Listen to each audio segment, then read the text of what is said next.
What's up, E91 students? Glad you guys are here. Hope you guys are doing well. Hope you're staying safe, things like that. But first thing we need to do today is begin the game that we have prepared. This game has a few pieces to it, but what you need to know first of all is this game is going to make you look at yourself and say, "What is this? What is this?" So here's how this game is going to work. First of all, you need to make sure that you are able to comment like all the other games we've been playing. What we're going to do is we're going to put up a picture of something on the screen. Now, in order to get points, there are two ways to get points. Now, the first way to get points is to actually correctly name the thing or its proper use. The second way to earn points is to be able to give my favorite answer. Honestly, it could be anything that is just way out there, really whatever I think is funniest. So this is totally biased.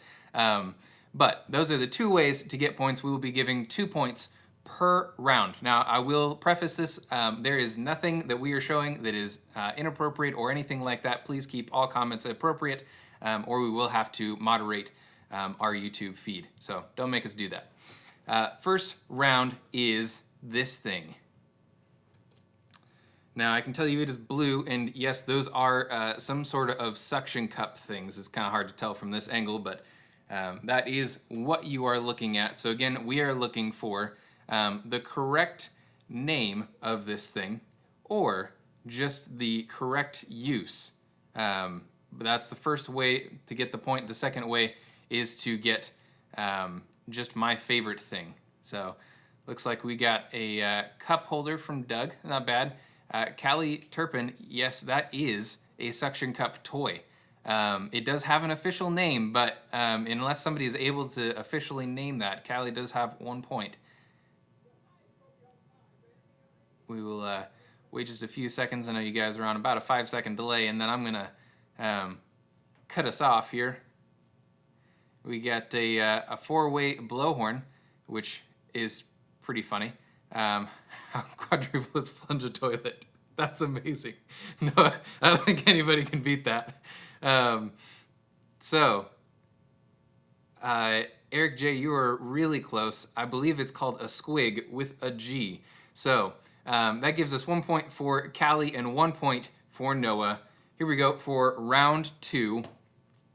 It looks like this. I can tell you that the top part spins. It's something that I did find in my house that I used once.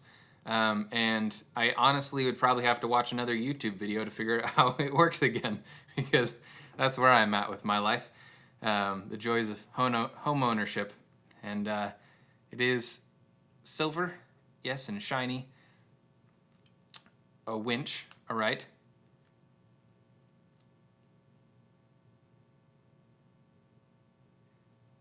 Non-flying helicopter. It is not a flying helicopter, so you're definitely not wrong.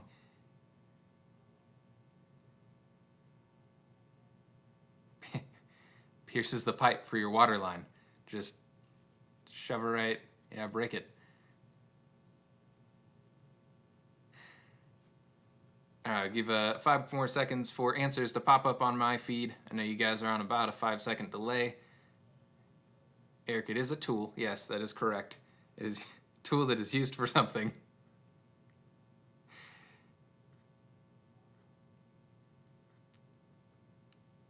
So, I'm going to be completely honest and say, Jason, I have no idea if you can use this for your fridge. I used it as a cartridge puller for a thing for my bathtub when that was broken. So, Jason, because you sounded like you know what you're talking about, I'm going to give a point for that.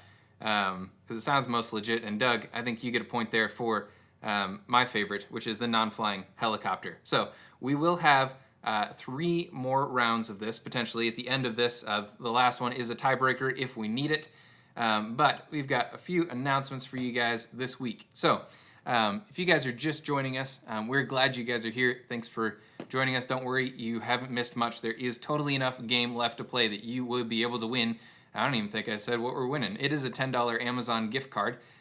So if you haven't played yet, it might be a good time to join later. Next thing you need to know is we have social media stuff to stay in contact with us. Instagram, Facebook, if you happen to be on there. And obviously, if you're here, you see we're on YouTube. Next thing, if you want to stay up to date with, this is the fastest way you're going to get information, is our text alerts. You're going to want to text E91 NextGen to 39970. Next thing is CIY Move. Now here's the deal. I know we've all been super anxious. We know that just even the thought of gathering a couple thousand people in one room is terrifying right now. So we have some big announcements that are going to be coming out early this next week. So please, please, please check your parents' email. You will be receiving those things, updates, what our plans are. We've said we will be doing something called CIY Move. And we will have more info early this next week. Last thing is CIY Mix. As far as we know right now, CIY Mix is happening. Even if something happens where we can't go anywhere or whatever, we will also be having a CIY Mix. So if you're interested in that, please sign up. It's going to be fun no matter what it ends up looking like. Last thing is, sadly, this is our last normally programmed YouTube experience. So we're so glad you guys have been able to join us for this. We will definitely be doing some more things during the summer, but this is our last regular programmed YouTube experience, like I said. The next thing that we need to be able to do is hear a random story, and this one comes from Ginny.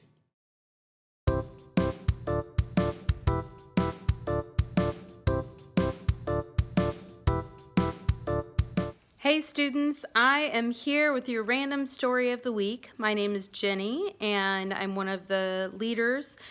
And here's my story. So this is sort of a story about if only there were cell phones back when I was a kid. And I have two moments that I think might have gone viral. I don't know. So one of them is we went to visit my grandparents in Fayetteville, Arkansas every Thanksgiving. And I have 3 siblings, so there's 4 of us kids. And my grandparents had this really cool house with, you know, a couple little quirky things to it, so we liked going in exploring. And otherwise it was really pretty boring unless you loved reading, which actually I do like reading, but you can even get a little bit much of that. So anyway, we discovered that they had a laundry chute. And you may not know what that is, but it's magical because you could go from their bathroom, you lifted up this little lid, and there was a chute, like a tube, that went down to the laundry room in the basement. Now, the cool thing is that it was pretty large, so you guessed it, it would fit a kid. So we would have 2 people up at the top in the bathroom, and we'd have 2 people at the bottom in the basement, and we would have to line up a laundry basket at the bottom with some towels and stuff in it to pad it. And we would send someone down and they would come hurtling through the laundry chute and end up in the basket. And if we had only had a phone, we could have videotaped it and it would have gone viral. I think we did get in trouble for that at some point. And the other thing was where I lived, sort of out in the country in northern Indiana, we would get a lot of really great snow. So during the winter, there was this building on our property that was like a low barn. And one winter in particular, we got so much snow that we could climb up onto the roof of the barn and go sledding off the roof into the snow. And so I don't think my mom knew about it while we were doing it, and maybe it was better not to have video proof, now that I think about it. But anyway, we would spend hours out there during that particular snowfall, just climbing up on the roof with our sleds and sledding off that roof into these big, huge snowdrifts. And so that is my random story, 2-parter. Hope you enjoyed it. Jenny, thank you so much for that story. The next thing we're going to do tonight is we've got one of our group leaders, Jason, and our student and next gen pastor, Blake Park, that are going to be talking a little bit back and forth, telling a little bit of a story tonight. But our new 1-week series is called Big Picture. So as soon as I can find the correct button, Blake and Jason, I'm going to send it over to you guys. All right. Hey, thanks, Josh. Appreciate you guys for tuning in and watching this, whether you're watching it live on Sunday night or whether you're watching this at some point throughout the week or even later on. Like Josh said, I'm here with Jason Gillespie, who's one of our small group leaders. Jason, just give me an over or under here. How long have you been a small group leader in student ministry?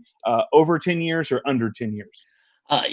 It's way over 10 years. Okay. So, Okay, so you've done this for a while. You've seen lots of different things come and go. I'm willing to bet, though, that you've never experienced anything quite like this in all of your seasons of youth ministry, though. Is that right? yeah, that's true. I'm wrapping up.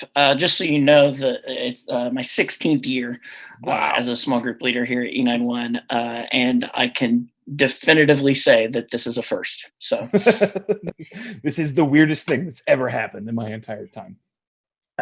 So Jason, like Josh said, we're talking about this idea of big picture.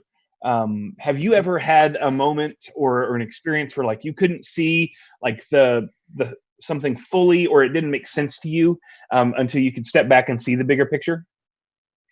Oh, yeah, there's been a few of those in my lifetime, honestly. And if I'm being really honest, my wife and I are kind of living in the middle of one of those Hmm. right now. Just for those who maybe aren't familiar, we've been on a journey of adoption for right about 2 years now. Back in August, we had received great news that we have been matched with a birth mom that was due in December with the little girl that we had just desired to have for a long time now. We got to meet this mom in October and spend some time getting to know her, communicated a lot through email and text messages over the months. And then December 30th, found out that the baby had actually been born about 2.5 weeks before that, and the birth mom had lied to us, but decided with a different plan, kind of last minute, hadn't let us or anybody else in on that plan, and had been kind of deceiving and lying to us for a couple of weeks at that point in time, which was obviously a pretty crushing blow. But just understanding the way that God works is not the way we would prefer in a lot of cases, and knowing that there is a bigger picture ahead of that, and we have worked to heal from that process what we can to this point, and just strive to remain faithful. And knowing that there is a bigger picture that someday we'll be able to look back on it and see more clearly. Yeah. Man, that's so hard. I love it whenever I hear these stories and someone's like, "Oh, and it all wrapped up perfectly, and here's a nice little bow on the Yeah, end of it." yeah, Man, you are still in the middle of this, and you yeah, are still at the spot where you can't see the whole picture. yeah, And sometimes we can't see the whole picture that God is trying to paint or God is trying to create in our lives, yeah, because there's something painful in the way. Like you were talking about with the story of your family walking through adoption.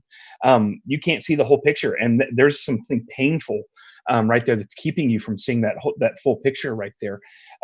As Jason and I were talking this week about what he wanted to talk about on Sunday night, he was kind of inspired or struck by like here's somebody who's feeling something very similar to what I'm feeling and what maybe a lot of us are feeling in this time right now. This is kind of one of a favorite character, favorite story for Jason. So Jason, yeah. why don't you give us some of the highlights of your favorite story here? Yeah. So if you've been around church for any period of time, you're familiar with the character of Joseph. He's found in Genesis pretty late in the game, and if you're unfamiliar with Joseph's story, Joseph was one of about a dozen brothers and some sisters beyond that, and he was at the time that we hear most of his life, he was the youngest, but he was his dad's favorite. We're not going to dig into the reasons for all of that, but there's a pretty messed up family backstory there as well. But he was the favorite, and he flaunted that over his older brothers a ton. Everyone kind of knew it. He was the young, kind of bratty little brother that we swear we all have or have had at some point in time. And if you don't feel you've had that, you probably are it. You see throughout his time just some really rough treatment. Right, his brothers at one point in time actually conspired to kill him But one or two of the brothers kind of spoke up, and instead of killing him, they threw him in a pit and then later sold him into slavery. So anything your siblings have done to you have probably not ever been that bad. But that happened to him, and then he was eventually sold again as a slave into Egypt. Became a slave in the house of a very powerful Egyptian official.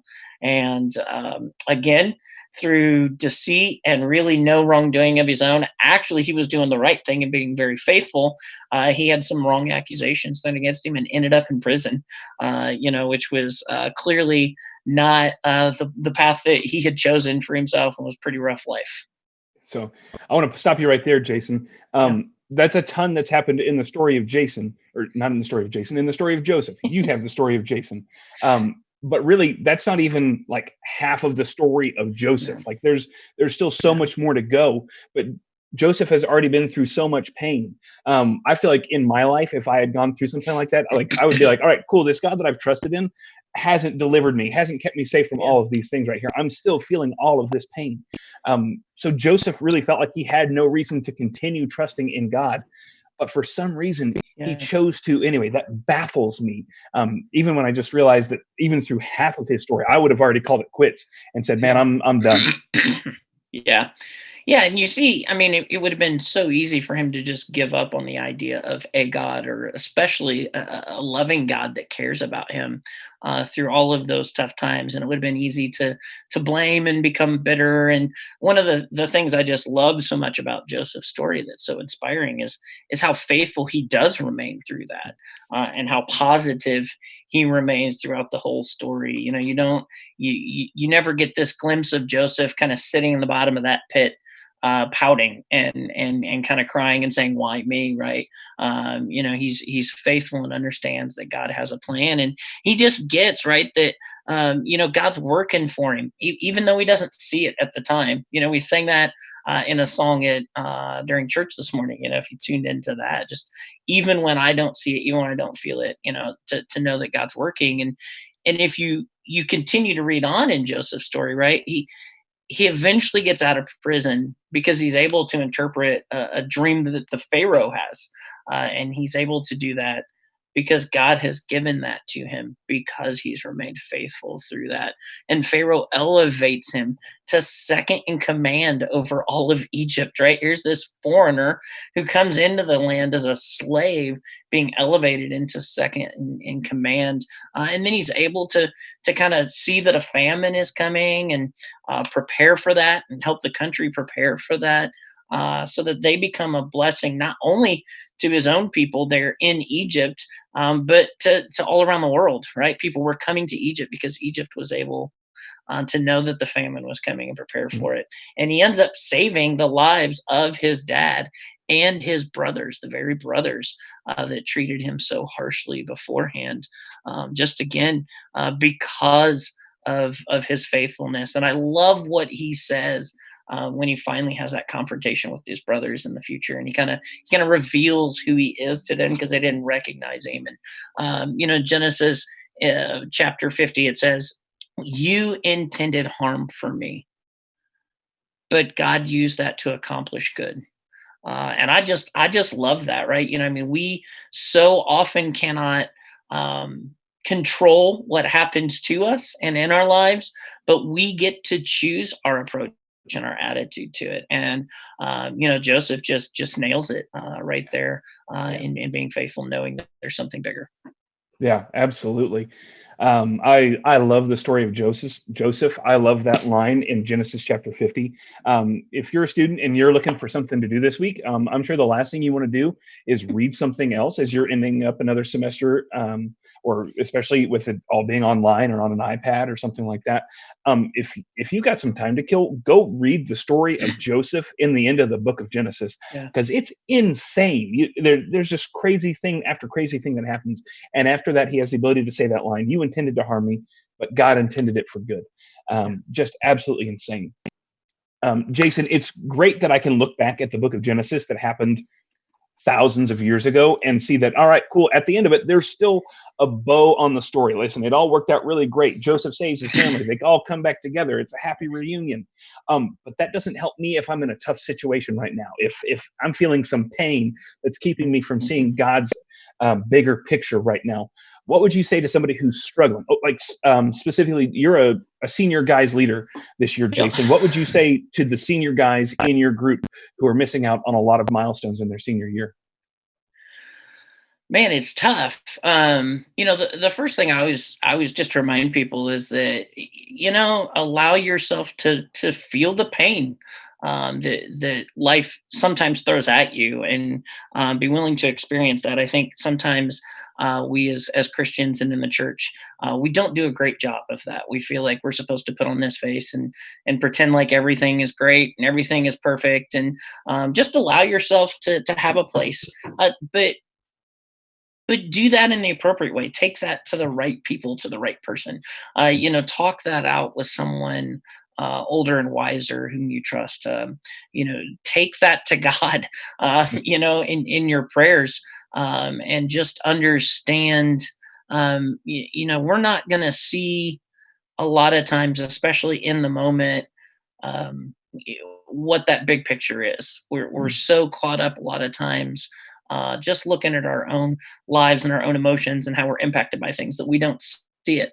And I happen to be reading in an Philippians earlier this week, chapter 4, and I love it. Here's Paul, who he certainly experienced his fair share of suffering in his lifetime. Wrote letters from prison and was beaten and shipwrecked and all of those things. And in chapter 4, starting in verse 4, he just says, "Rejoice in the Lord always." Mhm. I will say it again, rejoice. Yeah. And he goes on to say, right, don't be anxious about anything, but in everything by prayer and supplication, with thanksgiving, let your requests be made known to Yeah. God. That's And good. then it follows that up with a promise from that, right? And then the peace of God, which surpasses all understanding, will guard your hearts and minds in Christ Jesus. And I just love that, because then Paul follows it up by talking about, oh, hey, by the way, think about things that are true and honorable and pure and lovely, and have a positive outlook, knowing, like Joseph did, God has a plan for this, even when I can't see it in the Yeah. midst of it. And that was so encouraging to me this week. Mm. As I was reading through that, I thought, wow, God, you really have this timing worked out.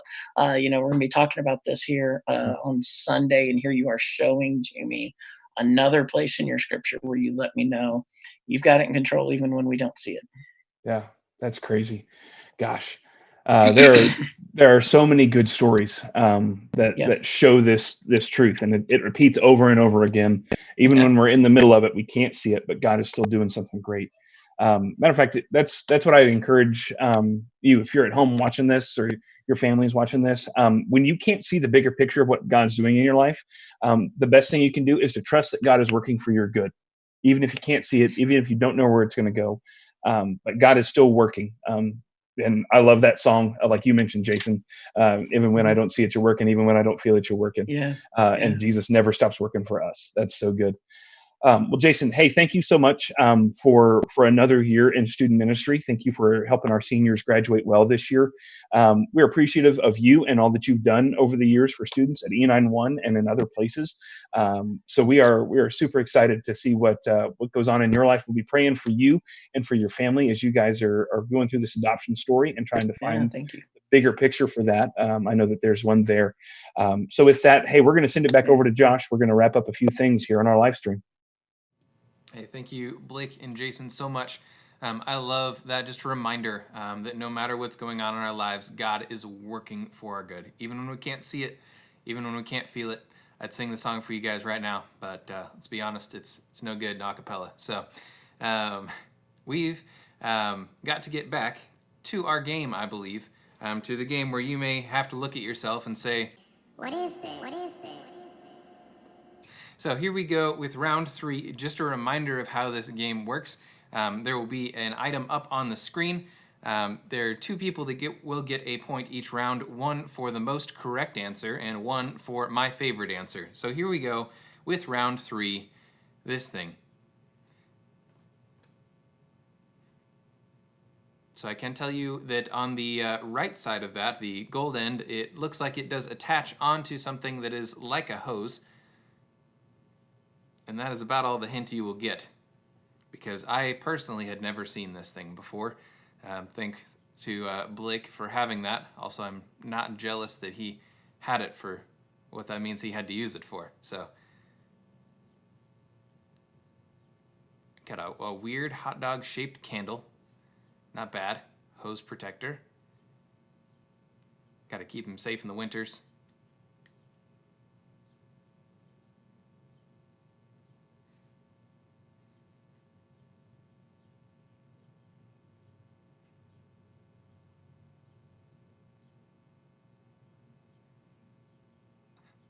All right, so we got the water hammer arrestor.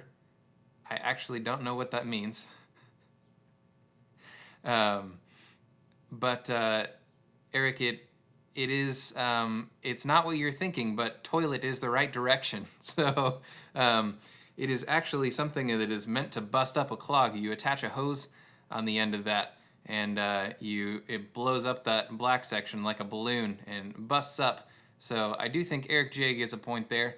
Man, I think Noah, you're gonna have to take that second point with the really small naval missile. Yeah, it's pretty gross. So round 4, just to update everybody, Noah is the only one with 2 points, but there is still the potential we could come up with a tie and have to go into the tiebreaker. So here is round 4. It does look scary. I'm gonna be honest, it can be scary. You have to use it correctly.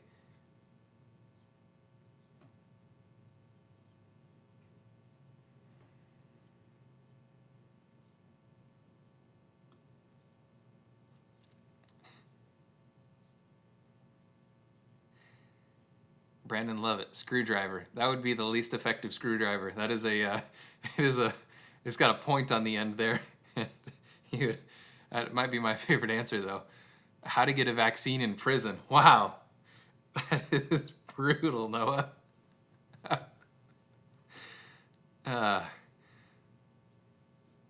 So it is called the center punch. This one's actually spring loaded. So I think Doug was the first one to say punch. However, yeah, sorry, Jason. It looks like Doug came in first on my feed.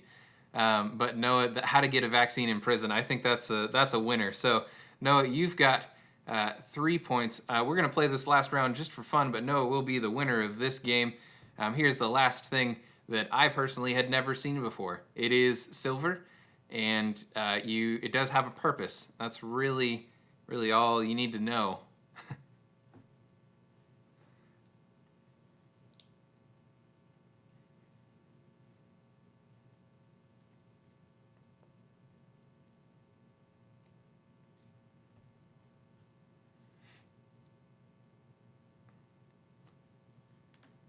Metal dog bone. Nice, Peyton. I feel like all vets would not recommend watching your dog chew on metal. Uneven dumbbell. That's very possible. I could see that. This thing is also not very large. I don't know if there's any size comparison. I think the answer to Blake, your question is Peyton has a dog with no teeth. I think that's what you need to know.